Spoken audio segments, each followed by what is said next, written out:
donné de l'argent et il m'avait poussé à boire. Il m'a demandé de boire un peu avec lui avant que ça se produise. Quand j'étais alcoolisé, il s'est servi de moi.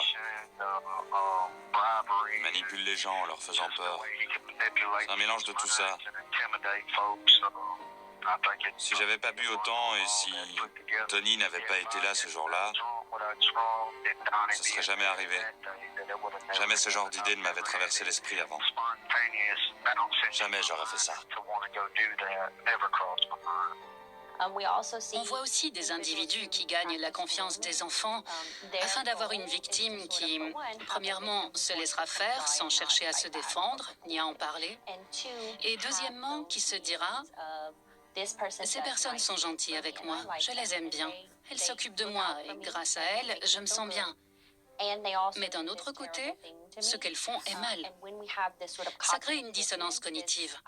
L'agresseur cherche à nous faire douter, alors on se dit que c'est peut-être bien, que ce n'est peut-être pas grave, ces abus, que c'est peut-être la façon dont on montre son amour. Les agresseurs cherchent à faire naître ce traumatisme psychique pour que les victimes restent près d'eux et pour qu'elles ne les dénoncent pas. Et dans certains cas, les auteurs d'abus sexuels commis sur des garçons ou des hommes cherchent à provoquer l'érection, l'excitation de la victime, qui se dit alors « Si mon corps aime ça, alors j'imagine que je dois aimer ça aussi, et que ce n'est pas mal. » Ce qui vient renforcer le traumatisme de ces hommes. Il y avait tout un tas d'enfants concernés, et aucun d'eux ne m'a jamais accusé d'avoir fait quoi que ce soit. Par un.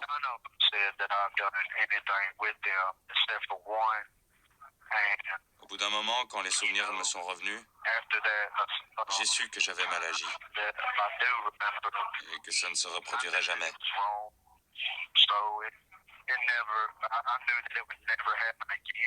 J'ai pas eu de relation sexuelle avec cette personne.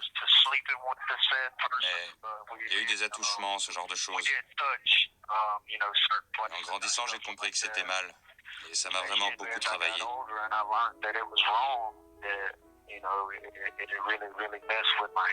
Je ne voulais vraiment pas que les gens l'apprennent et tout ça s'est retourné contre moi.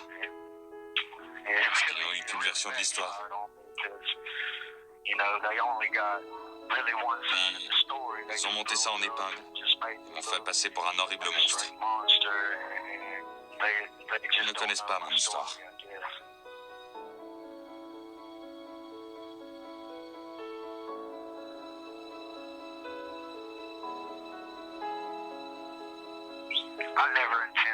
J'ai jamais voulu faire de mal à qui que ce soit. Je n'ai voulu gâcher la vie de personne. Je ne serai sûrement jamais écouté, mais c'était pas moi. Vu ce à quoi j'ai assisté étant plus jeune,